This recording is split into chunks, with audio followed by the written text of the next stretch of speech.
What if the author of your reality isn't actually you? What if the thing shaping your choices, your reaction, your relationships, your fears, your ambitions, and even your identity is something you inherited long before you became conscious of it? Because most people believe they are living from free choice. But what if they're actually living from a pattern they inherited, a pattern they repeated, a pattern they eventually became? And what if that pattern has been the hidden authority all along? Welcome back to your cosmic sanctuary, y'all.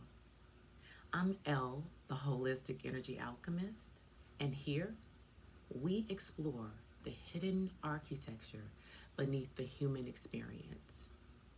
We decode consciousness, we decode reality, we decode the unseen structures that shape perception, identity, and the way we perceive life itself. We decode the unseen structure that shape perception, identity, and the way we experience life itself. In part one of the Authority series, we explored the relationship between authority and authorship. We explored the idea that whoever defines meaning becomes the unseen architect of reality. But today, we move even deeper because before anything can author your reality, it must first shape your identity. And that's where the pattern enters the story. Most people spend their lives asking, who am I? But the deeper question is, what formed me? Because before you had beliefs, before you had opinions, before you had goals, before you had a personality, you had experiences. And those experiences created patterns of feeling, patterns of attachment, patterns of protection, patterns of survival. And eventually, those patterns became what you now call identity. The very first pattern is emotional. This is what I call the Cancer field, the field of family, attachment, nurturing, belonging, emotional memory. The child is not asking, who am I? The child is asking, what do I need to feel in order to remain connected? What do I need to do to receive love? What do I need to become to feel safe? And the answers to those questions begin shaping the emotional blueprint of your identity, not consciously, somatically, emotionally, energetically, through lived experience. Then comes the Capricorn field, which actually occurs simultaneously with your Cancerian emotional field. This is where emotional experience becomes internal architecture, where feelings become structure, where adaptation becomes identity, where survival becomes your character. This is where your nervous system learns how to carry responsibility, how to manage pressure, how to organize safety, how to survive uncertainty. And over time, these adaptations become the internal framework through which reality is experienced. And this is where inheritance enters the story.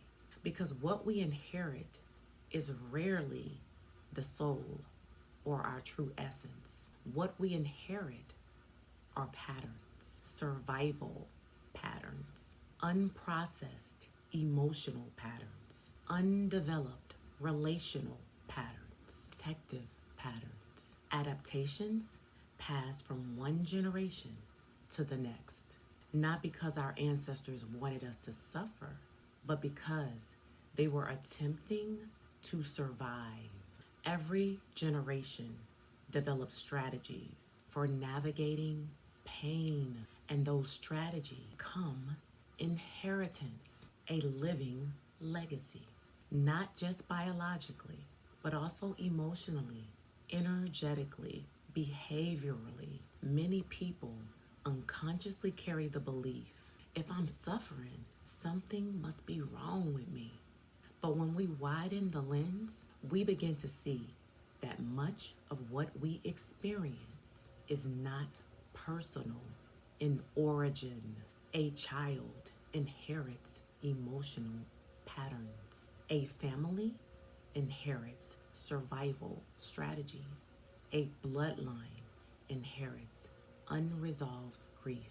A lineage inherits adaptations formed through fear, scarcity, abandonment, instability, and loss. So, what appears as my anxiety, my shame, my fear, my struggle may actually be a thread in a much older tapestry.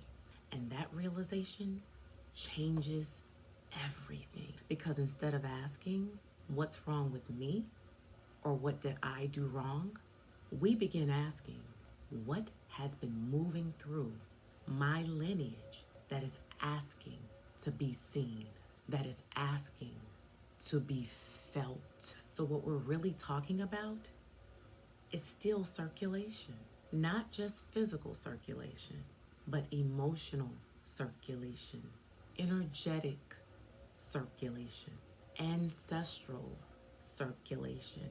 When emotions are allowed to move, they become wisdom. When emotions become frozen, they become patterns. When patterns repeat across generation, they become identities. And eventually, people begin mistaking inherited adaptation for who they actually are.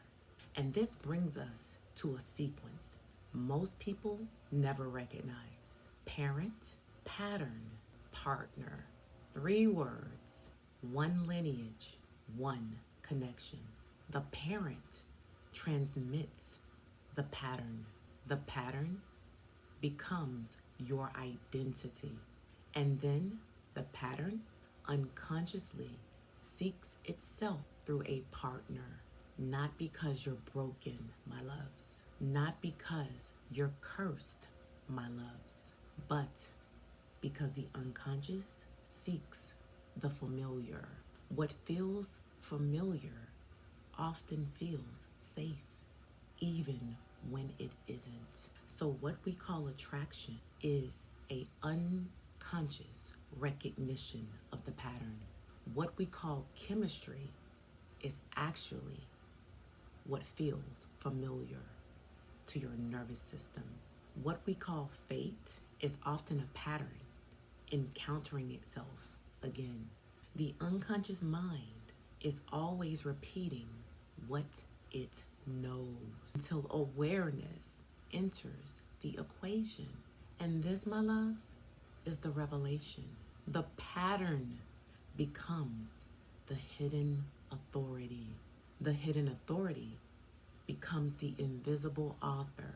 The invisible author begins shaping your perception, your relationships, your choices, your emotional reactions, your life experiences, and your reality itself. And most people never realize the pattern is writing the script. They simply call it their personality.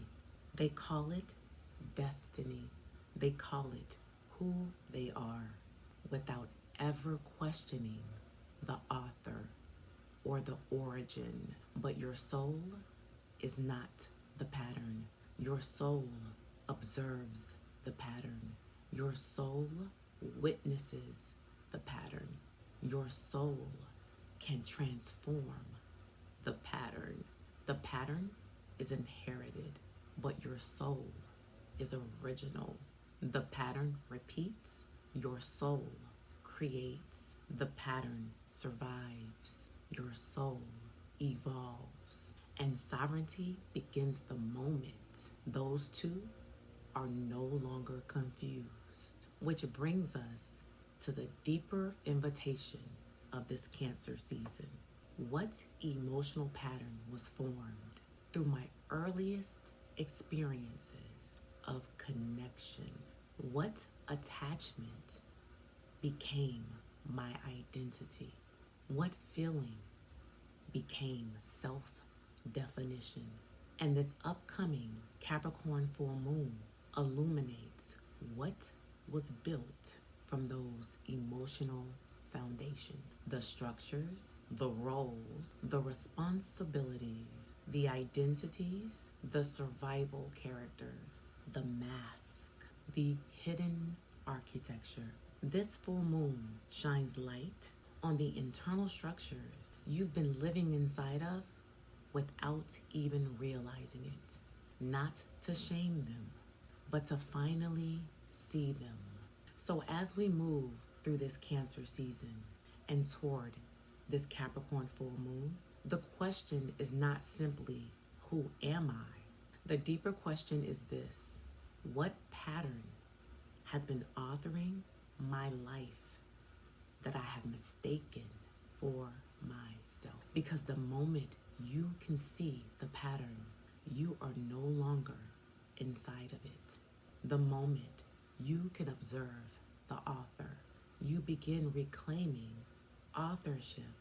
And that is where sovereignty begins, through self-awareness. The awareness that not everything inherited is permanent, and not everything repeated is who you truly are. And I'll see you guys in part 3, the completion of the series, Authority. Peace.